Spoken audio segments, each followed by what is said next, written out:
Hey everybody. All right, so I'm standing here with Whiskey today. He's going to be kind of our demonstrator. I want to talk today about petting a horse, okay? A lot of people will go up to a horse and they do this patting thing like that. And, you know, I'm guilty of it. Occasionally I'll come up and I'll give him a little pat. But honestly, the best thing to do with a horse is not this pat. Because, I mean, that's not horrible, but a much better thing to do with a horse is basically just kind of to cup your hand and, you know, scratch them lightly, because they prefer that a lot more to patting. There was actually a study done on patting a horse versus kind of like coming up and scratching a horse, and they found out that the horse's heart rate and everything increased with the patting, and not necessarily in a good way, because they felt it as pressure, you know, doing that. So a really good thing to do is just come in and kind of scratch them on the withers.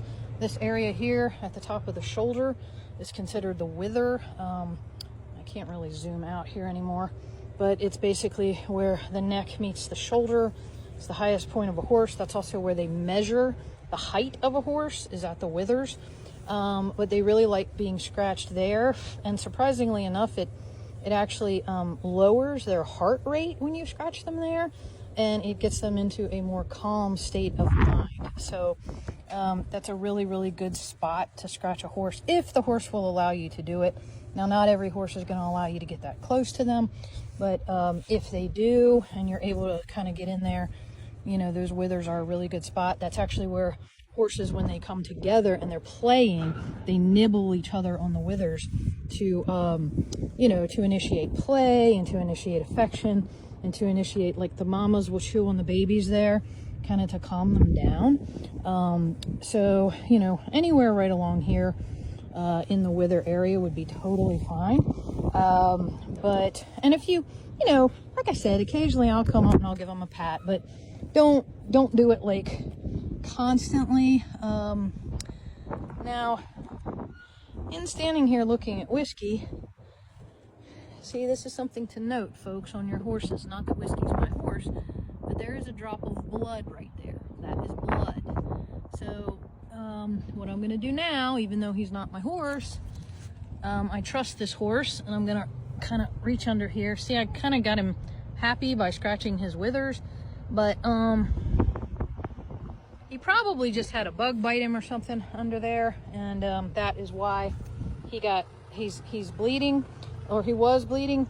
I have to go down here and unload some hay really quickly, but I'll come back to this video in just a second. Hold on.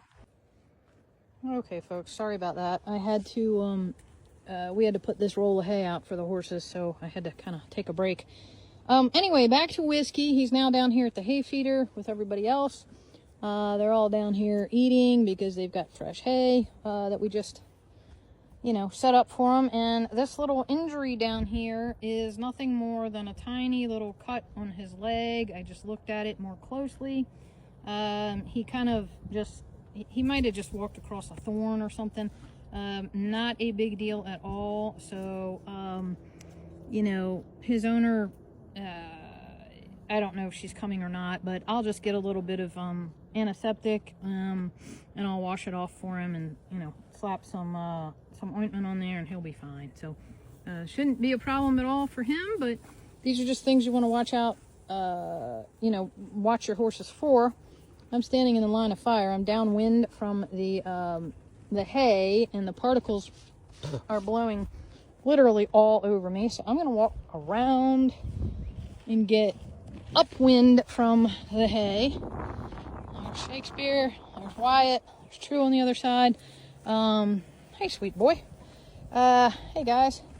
But, you know, what I was saying is, horses withers right here. Great place to scratch them.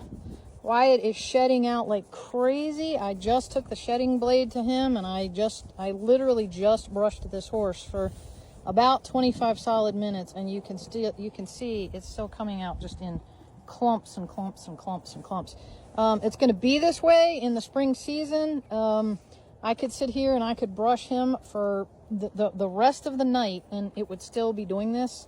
So it's just, I mean, that's how it comes out. And until he sheds out his whole body, you literally can just go in there because he's molting right now. And, you know, just it comes out very, very, very easily. And that is going to continue. That's what happens in the springtime. So I just try to come down here and I try to use the shedding blade on them each day. Now you will see, in contrast, Shakespeare's coat is not shedding nearly as much. See, my fingernails are filthy because of these horses, but not nearly as much hair is coming out when I just do that tiny little light pull. That's because Shakespeare always holds on to his coat a lot longer than most of the other horses here. There is a disease called Cushing's disease that some people, well, not some people, but it you know, horses can get, and it basically, one of the symptoms of it is they hold onto their winter coats for a very, very long time. I mean, sometimes into June, July. He does not do that, okay? He does not have Cushing's. He has been tested. I test him every year for Cushing's. It's a blood test. He does not have Cushing's. He just has a super, super, super thick coat. And for whatever reason, this guy likes to hold on to his coat. You know, he says, I'm not getting rid of it until I know, I'm talking about you, until I have to get rid of it. So, you know, like I said, lots of times I end up clipping him off. It's like he sheds half his body, but then he still has too much of a coat. So I just clip the rest of him off, if need be. And then, we take care of him that way so that he's not too hot. So, but it's very fascinating, the difference in their coats. Again, I mean, I have a whole handful there, of hair coming off of him. I also just brushed Charlie down, but Charlie is not shedding out that much. So I can do the same thing with him. And there is some hair, but it's not nearly, the amount that Wyatt's got coming out right now. So, and then True, she does not grow she doesn't grow a long winter coat. She grows a thick winter coat. She does not grow a long winter coat. So in contrast, her coat is very, very short, and she is only shedding out a tiny bit right now. You can see the difference, like even just rubbing her just like this, you know, there's a bit of hair, but nothing like Wyatt. I mean, Wyatt is dumping his coat right now. So, and that I'm going to have to watch, because if he dumps his whole winter coat right now, you know, we're in early spring, and if the temperature drops significantly, then I'm going to have to I'm going to have to be aware of that. I'll probably put like a light sheet on him just to keep him warm, especially if the temperature majorly tanks and it's rainy. You know, so these are things that you have to watch in early springtime. See, I just curry combed her too, and it's the same thing. I mean, she is shedding out, but not nearly the way that Wyatt is just coming out like in gobs. And then over here, Cutter, he's not really shedding out that much. You can see he's still kind of holding on to his. He is shedding out, but again, not nearly the way Wyatt is right now. That's just a little bit. But like True, Cutter does not get a really long coat. He gets a thick coat. But I mean, Shakespeare's coat gets 3 to 4 inches long. I mean, he gets a long coat. And Wyatt's grows a few inches long as well. So just fascinating to see the differences in their coats in the wintertime, and then how they start to shed out in the spring. You're going to see in another few weeks here, these horses are going to be gorgeous, because all that winter coat's going to be gone, and my 2 blacks are going to be just so deep, rich black.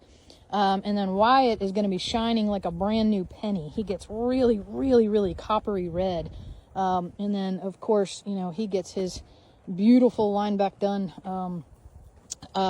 you know, coat as well. So they're really going to be looking good in another few weeks. And I'll show you guys all that as well. So, all right, well, they're going to sit here and they are going to enjoy this nice fresh hay. And I will catch you guys later.